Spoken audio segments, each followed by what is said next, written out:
Mary Clifford and the Kind Giraffe, a fairy tale by Katy Medrano. Once upon a time, there was a girl called Mary Clifford. She was on the way to see her sister Dolly Baum when she decided to take a shortcut through Central Park. It wasn't long before Mary got lost.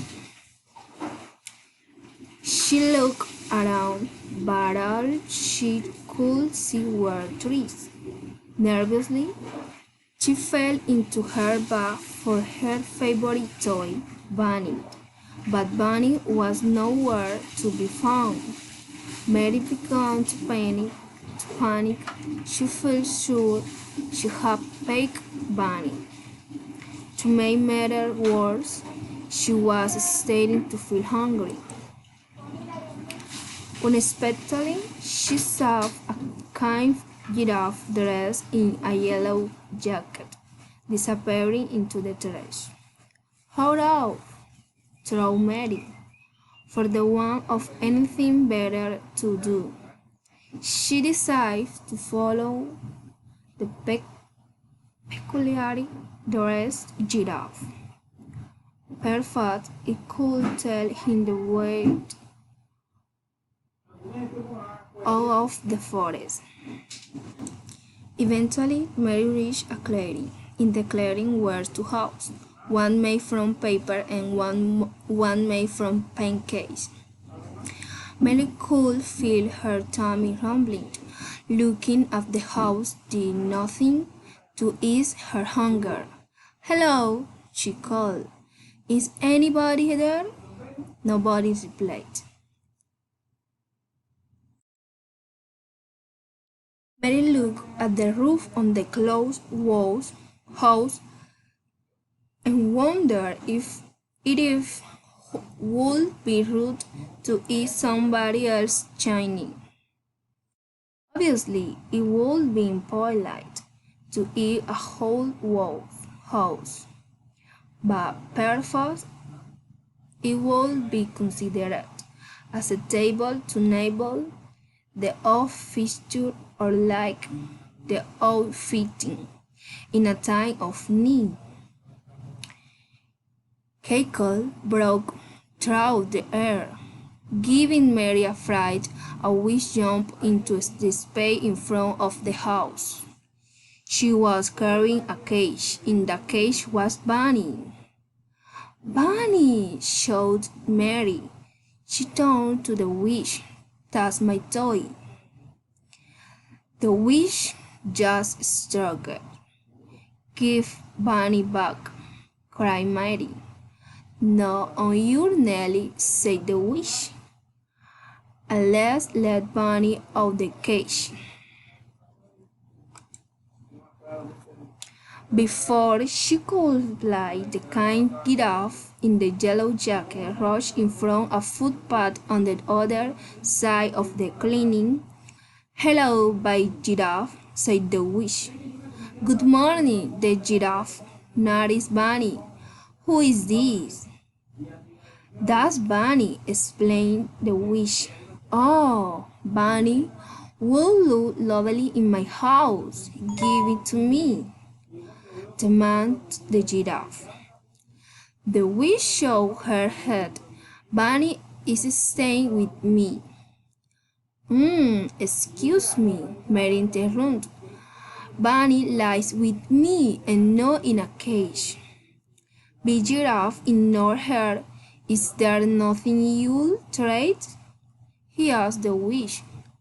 The witch thought for a moment, then said, "I'd like to be entertained.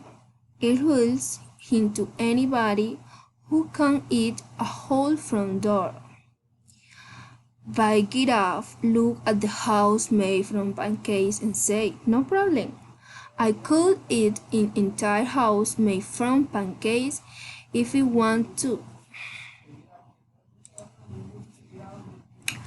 "There's no need to show off," said the witch. Just eat one front door and I'll let you have Bunny." Mary was feeling very worried. She didn't want the wish to get Bunny to be get off.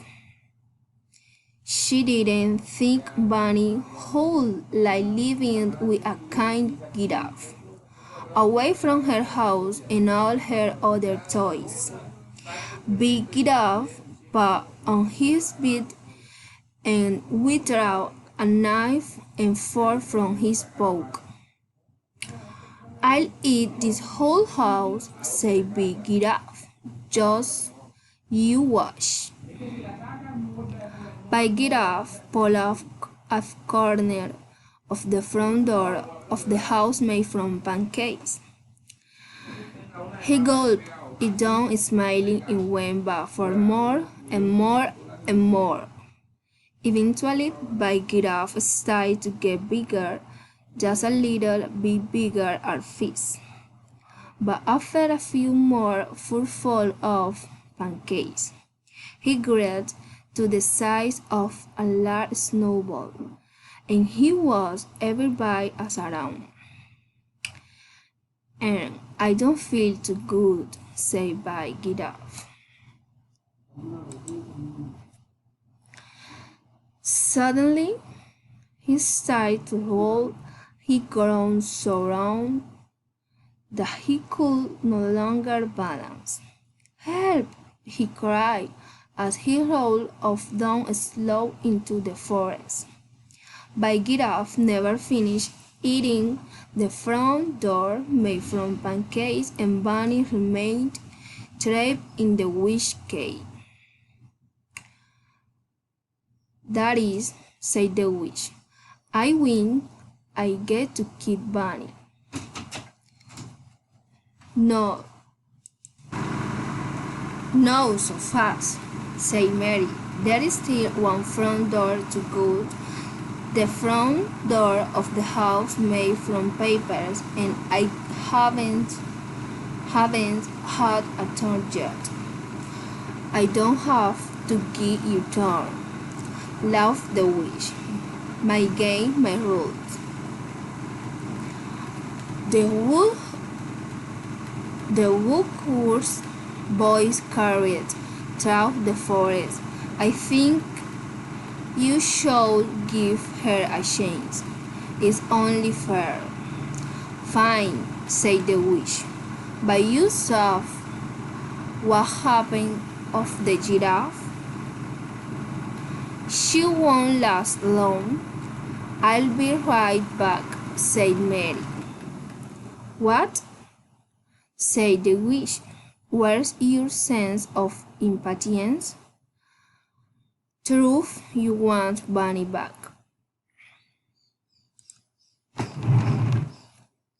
Mary ignored the witch and gathered a heaped pile of sticks. She came back to the clearing and started a small campfire.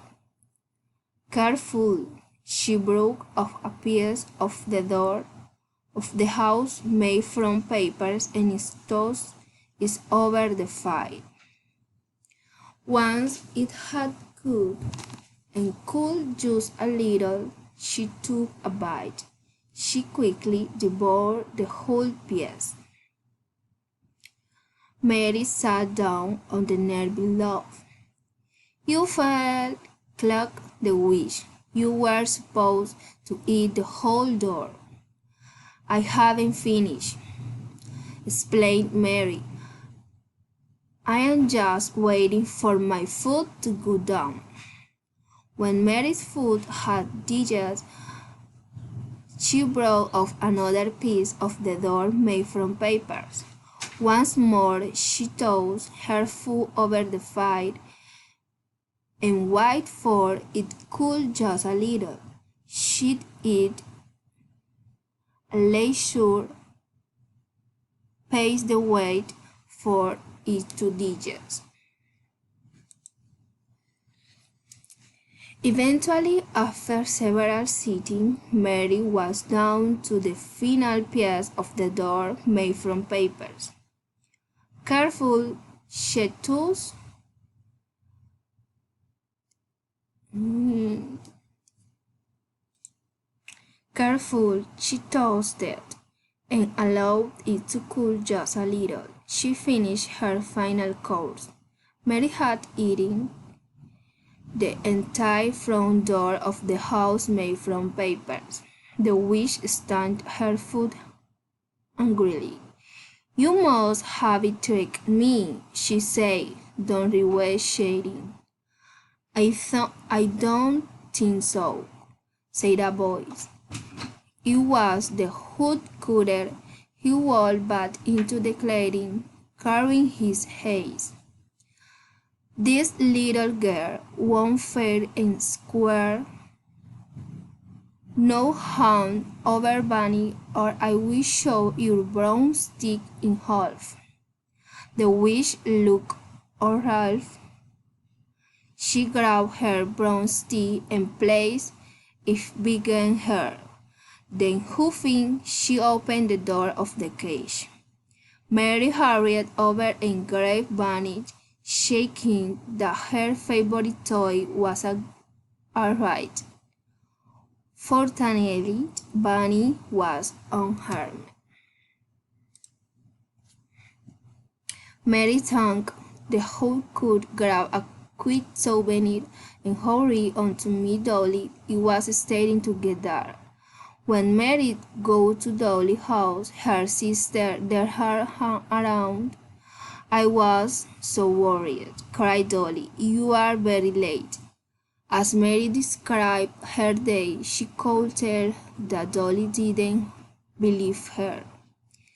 So she grabbed a napkin from her book. What's that? Asked Dolly. Mary unwrapped a doorknob made from pancakes. Pudding, she said. Dolly almost fell off her chair. The end.